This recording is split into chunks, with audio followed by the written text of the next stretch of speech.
L'écriture a toujours été en fait quelque chose d'important. J'ai toujours bien aimé écrire et je trouve que ça aide à formuler la pensée. Je pense que la pensée peut exister sans l'écriture ou même sans une formulation de la parole, puisque est-ce que les animaux ne pensent-ils pas et que pensent-ils? Mais en tout cas, ils ont de l'intentionnalité, ça on le voit clairement. Ils ont des émotions, ils ont toute une série de choses. Donc il y a certainement une forme de pensée, mais qui ne nous est pas accessible. Donc l'écriture est importante. Et avec le Jardin extraordinaire, j'ai eu cette opportunité de rencontrer un éditeur, en fait Vincent Mers, qui est un éditeur de ce qu'on appelle des beaux livres. Donc des livres de photos, et c'est un passionné de photos et de nature. Et donc il avait demandé à un photographe, Michel de Clercq, de faire toute une série de photos de milieux naturels en Belgique. Et alors il m'a contacté en me disant est-ce qu'on pourrait en faire un livre? Est-ce que on pourrait développer en fait cet aspect-là? Et c'était très intéressant parce que donc c'est un directeur d'entreprise, donc lui il veut vendre ses livres, et il avait conçu ses livres en plusieurs langues, en 4 langues, français, anglais, allemand et néerlandais, pour vraiment faire une introduction à la Belgique. Ça pouvait être vendu en librairie, mais c'était aussi des cadeaux d'entreprise, enfin toutes sortes de choses. Et donc c'était un certain défi parce que l'idée c'était d'abord de décrire le milieu naturel en Belgique. Enfin, j'ai commencé par un premier livre sur la nature en Belgique simplement. Et puis de construire un scénario, parce qu'il faut qu'un livre raconte une histoire, même si c'est un beau livre, il faut qu'il y ait une certaine trame là-dedans. Donc construire un scénario sur base de la nature en Belgique, de sa diversité. On a un pays qui est très très peuplé, mais qui a aussi une diversité de milieux naturels qui est tout à fait surprenante. Parfois de très petites extensions, on a des très petites réserves naturelles, on a des milieux naturels de beaucoup plus grande extension, on a des choses qui sont simplement belles à regarder, comme les floraisons de jacinthe dans certains bois du Brabant wallon, des choses comme ça. Donc l'idée c'était de faire des textes relativement courts pour chaque photo, expliquant ce qu'on voyait, en faisant référence à un milieu particulier, à une situation géographique particulière. Et j'ai beaucoup aimé parce que ça m'a permis de me déplacer partout en Belgique, de découvrir mon pays aussi, de voir des milieux parfois que je n'avais jamais vus, d'essayer d'imaginer comment on pouvait mettre ça en écriture pour attirer des gens à regarder les photos, à lire le texte. Alors il y en a eu plusieurs, après j'en ai fait un sur les Hauts-de-Fagne, un milieu que j'aime beaucoup puisque c'est un milieu emblématique en Belgique. On a plus de 4000 hectares de réserve naturelle. C'est notre plus grande réserve naturelle en Belgique. Il y a beaucoup de choses intéressantes à voir. C'est un milieu très ancien, très caractéristique, avec la sphaigne, donc cette mousse qui pousse dans l'eau, qui est l'élément de base de construction quelque part des faignes. Et c'est un milieu aussi qui présente des originalités parce qu'il est très acide, donc il n'y a pas de décomposition de la matière organique. Il y a très peu d'oxygène présent dans l'eau, donc la matière organique s'accumule. Et on a toute une faune et une flore qui sont liées. Donc c'était vraiment intéressant de pouvoir de nouveau décrire ce milieu en parlant pas uniquement de l'aspect écologique du milieu, mais aussi de l'exploitation que l'homme en a fait. La tourbe a été exploitée depuis très très longtemps. Des aspects historiques, il y a des bâtiments historiques absolument magnifiques qui s'y trouvent. On est à la frontière avec l'Allemagne, avec le Luxembourg par exemple, des choses comme ça, la Hollande. Donc il y a des choses intéressantes à mettre en évidence. du côté des failles.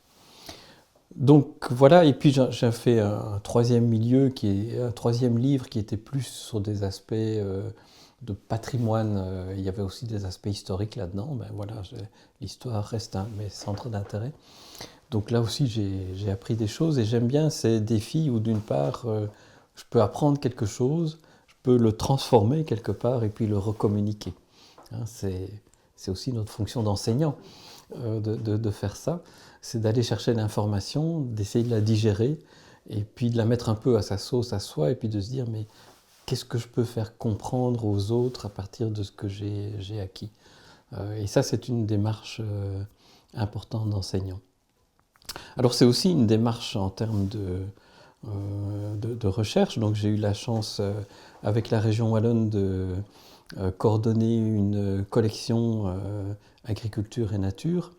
On a essayé de mettre en évidence, il y a un effort important quand même de la région wallonne qui essaye de promouvoir toute une série de milieux naturels et de milieux semi-naturels ou même des choses comme des prairies humides qui ont une histoire d'exploitation par l'homme depuis très très longtemps, mais qui sont très riches parce qu'elles contiennent certaines espèces d'orchidées ou de plantes relativement peu communes ou d'espèces de papillons, d'amphibiens. De mettre ça en évidence au travers d'une collection.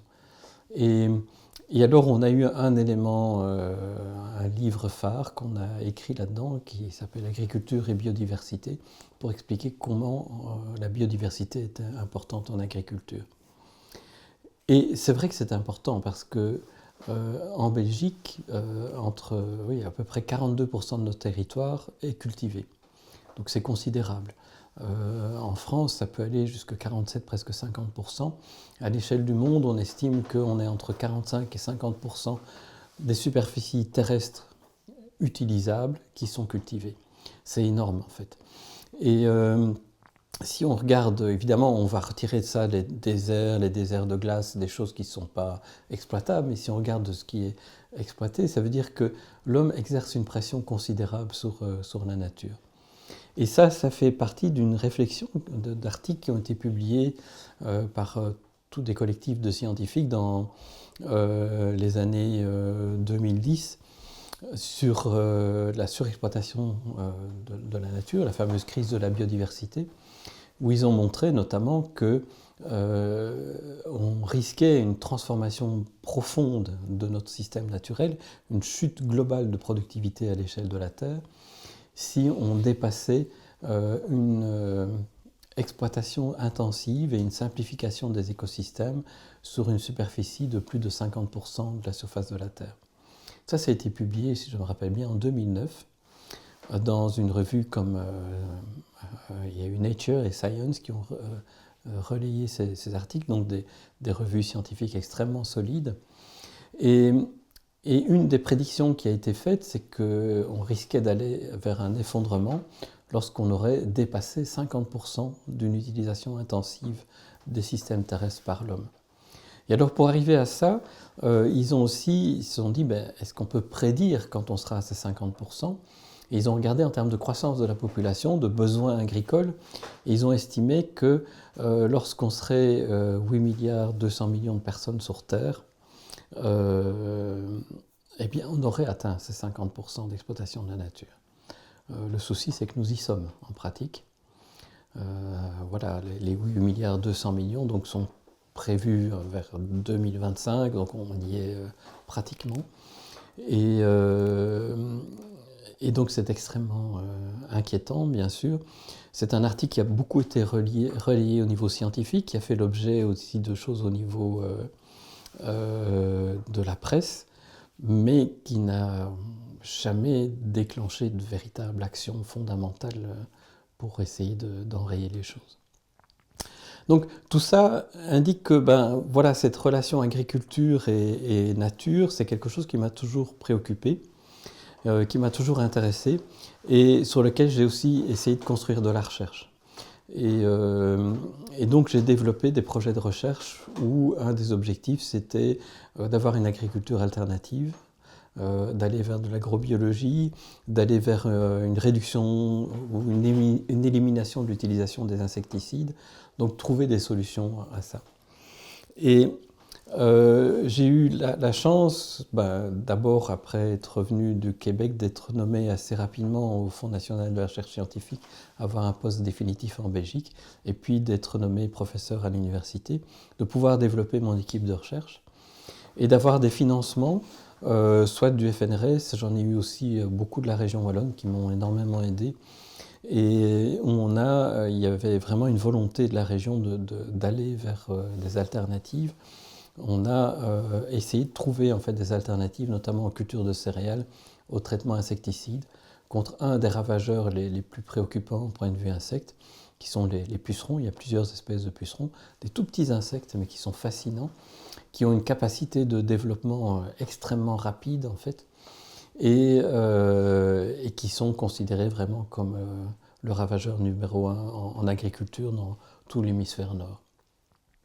Et donc on a travaillé là-dessus, et revenant avec mes connaissances du Québec, on s'est intéressé justement aux insectes qui sont parasites de ces pucerons, aux insectes parasitoïdes, donc des micro-guêpes qui pondent à l'intérieur du puceron, qui vont faire tout leur développement dans le puceron et qui tuent le puceron en fin de développement. Ça prend une dizaine de jours, donc c'est très rapide. Et dès que l'insecte a pondu en fait dans le puceron, il injecte en même temps un venin.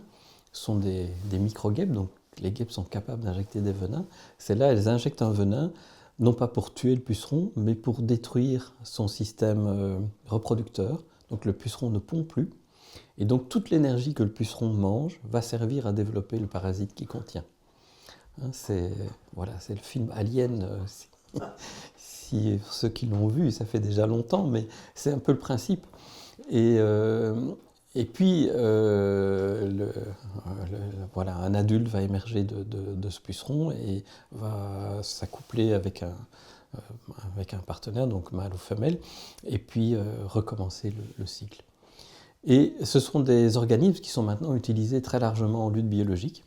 Donc une grande partie des tomates que vous mangez, des melons, des poivrons, d'énormément de produits sont protégés par des techniques de lutte biologique, même si ils ne sont pas bio à 100%.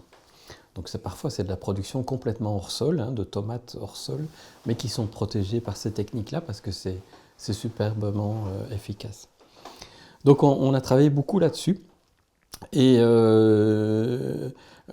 travailler, ça n'a un sens que si vous publiez ce que vous faites, parce qu'il faut faire connaître si vous avez des résultats. Donc bien sûr, on parlait d'écriture, il y a la publication scientifique.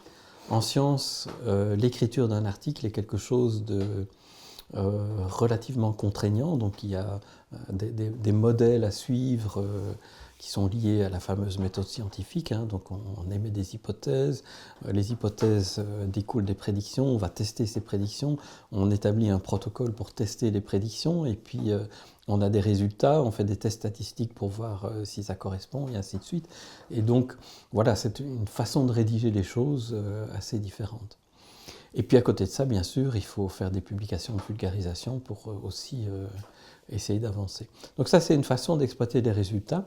Et une deuxième façon, parce qu'on a eu de très bons résultats, on a développé des choses, et j'ai eu la chance d'avoir à l'époque un jeune chercheur qui a travaillé avec moi, qui était un chimiste, mais qui était intéressé par les relations au sein du vivant, et qui a commencé à développer des techniques d'élevage de ces parasitoïdes, qui devenaient très intéressants parce que ça offrait des perspectives industrielles de pouvoir produire ces parasitoïdes pour les relâcher naturellement, par exemple dans les serres ou dans des endroits où il y en a pas assez. Et on a obtenu d'excellents résultats, et on s'est lancé dans la création d'une société. Donc on a créé une société qu'on appelle Spin-off à l'époque. Enfin, on appelle toujours ça des sociétés spin-off, donc qui sont générées en quelque part par le savoir de l'université. Et ça a été aussi, j'ai déjà parlé quelques fois d'aventure, une autre aventure. Il faut vivre d'aventure, parce que créer une société, c'est trouver des fonds, lancer un capital, faire un business plan, des tas de choses auxquelles un scientifique complètement ignorants de la façon dont ça fonctionne.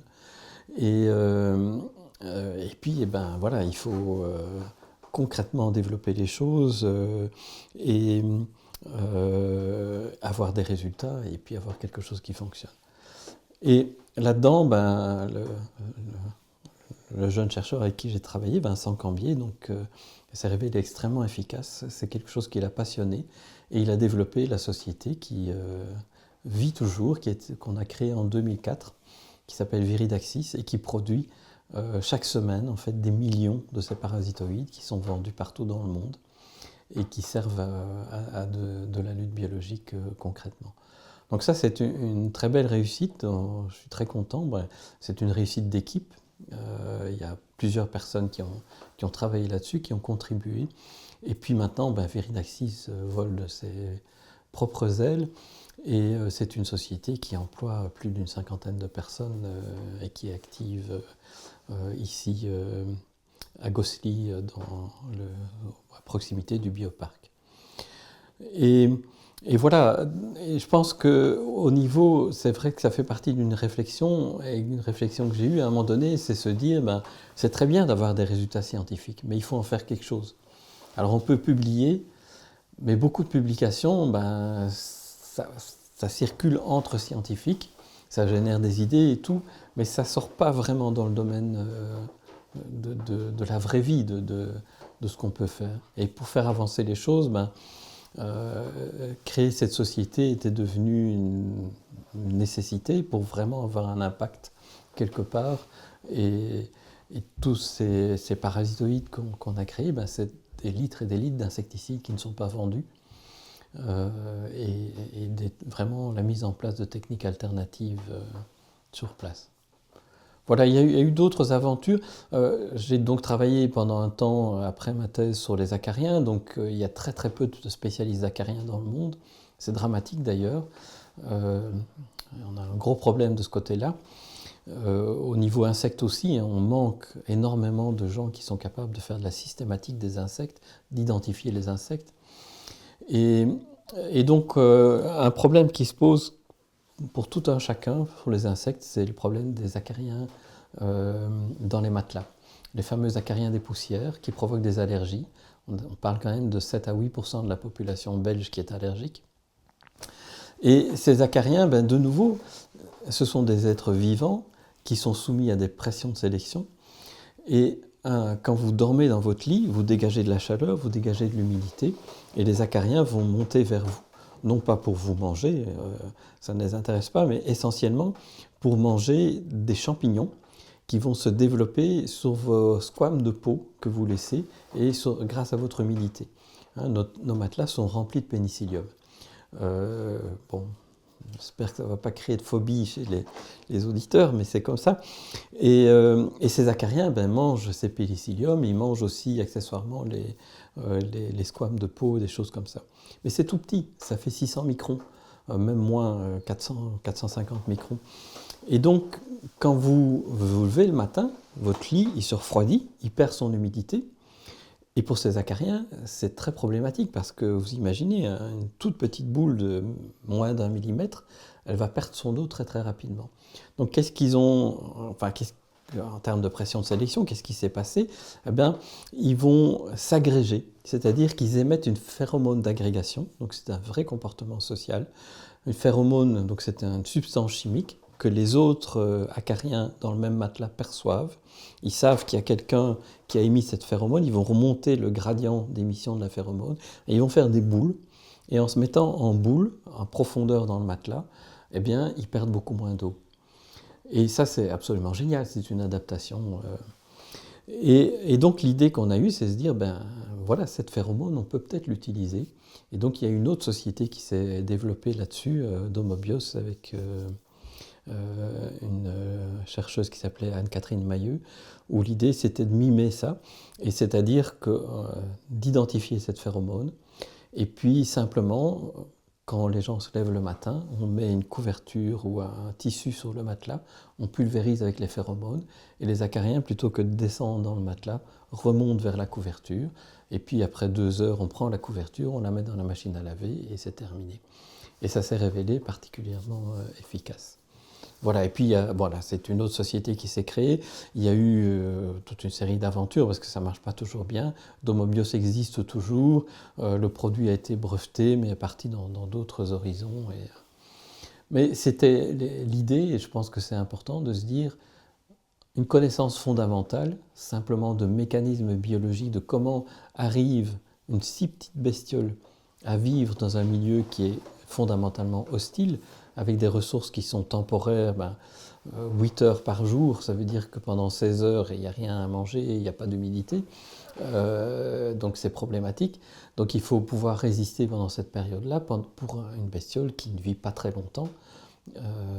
Et donc il y a des adaptations, et ces adaptations, on peut aussi les utiliser, nous, pour résoudre un problème de façon, sans devoir de nouveau appliquer un acaricide sur le matelas. Donc voilà, ça fait partie des choses. Et donc sur un plan plus fondamental, tout ça m'a amené à creuser ces connaissances fondamentales et à travailler notamment sur les interactions entre espèces, les interactions des espèces avec leur milieu, et essayer de comprendre en fait comment dans des milieux qui sont extrêmement complexes, parce qu'ils sont en 3 dimensions, parce qu'il y a des tas d'acteurs qui interviennent, il y a la température, il y a l'humidité, il y a des facteurs comme le vent, des inondations, des catastrophes, des choses comme ça. Comment est-ce que ces organismes arrivent à survivre, à se développer et à avoir parfois des comportements complexes. Donc on a beaucoup travaillé sur les parasitoïdes de pucerons et sur leur comportement. On a travaillé beaucoup sur les pucerons aussi. Et les pucerons, c'est des bestioles qui sont fascinantes. Vous pouvez en voir, en fait, ça paraît ridicule. Il y en a sur les bourgeons de vos rosiers, si vous avez des rosiers dans votre jardin. Allez regarder, c'est des bestioles qui paraissent complètement insignifiantes. Mais en fait, c'est d'une complexité inimaginable. Elles se reproduisent par parthénogenèse. Donc, il y a des descendances sans qu'il y ait d'accouplement. Donc une femelle donne naissance à des filles sans accouplement. Ça pendant toute la bonne saison, c'est-à-dire à peu près du mois de mars jusqu'au mois d'octobre.